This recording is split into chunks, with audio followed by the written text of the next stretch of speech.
কালনায় বিশ্বকর্মা পুজো উপলক্ষে কালনা নতুন বাস স্ট্যান্ডে এসে এসবিএসটিসির কালনা বর্ধমান রুটের একটি নতুন বাস উদ্বোধন করলেন রাজ্যের মন্ত্রী স্বপন দেবনাথ।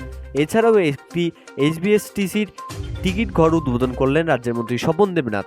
উপস্থিত ছিলেন রাজ্যের মন্ত্রী স্বপন দেবনাথ ছাড়াও এসবিএসটিসির সেক্রেটারি, কালনা পৌরসভার vice chairman Tapan Porel, INTTC জেলা সভাপতি সন্দীপ বসু সহ অন্যান্য নেতৃবৃন্দ। কালনা থেকে শহীদুল জাফরের রিপোর্ট, যুগান্তর সংবাদ। দক্ষিণবঙ্গ রাষ্ট্রীয় পরিবহন সংস্থা তার সভাপতি সুভাষ মণ্ডল এসেছিলেন। এখানে পরিবেশ বান্ধব যে বাস, মানে গ্যাস পরিচালিত, সেই বাসের একটা উদ্বোধন হলো।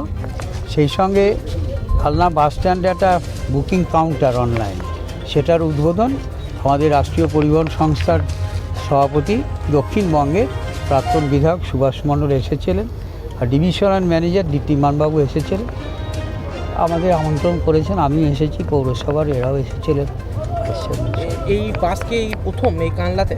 আপনার চোখে কি মনে হয়? আপনি হওয়া থেকে এই ধরনের বাস দেখেছেন? না, গোটা বর্ধমান জেলায় কি বাস আছে? কালনাতে প্রথম, 90টা দক্ষিণবঙ্গে ছেড়েছে, কালনাতে প্রথম। আচ্ছা, আর একটা বিষয়, আমি তো আমার জন্মে এই বাস দেখিনি, না আপনারা দেখেছেন কিনা? আচ্ছা, আর একটা বিষয়,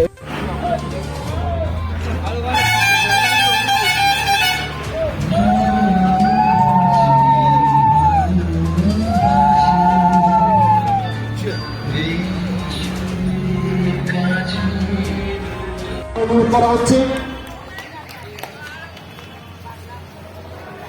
বরণ করে নেওয়া হচ্ছে মাননীয় মন্ত্রী স্বপন দেবনাথ মহাশয়কে। এরপর বরণ করে নেওয়া হচ্ছে এসপি।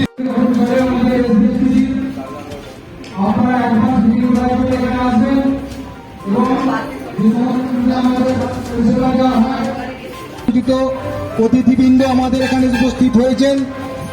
আমাদের অনুষ্ঠান শুরু করার জন্য মঞ্চে আমরা আহ্বান করছি। আপনারা তপন পোড়েল মহাশয় উপস্থিত আছেন, কালনা পৌরসভার সকল কাউন্সিলর বৃন্দ থেকে শুরু করে সকল সুভাষ মণ্ডল মহাশয় উপস্থিত আছেন। আমাদের এখানে সকল কালনা পৌরসভার পৌর বিকাশ এই উদ্বোধনে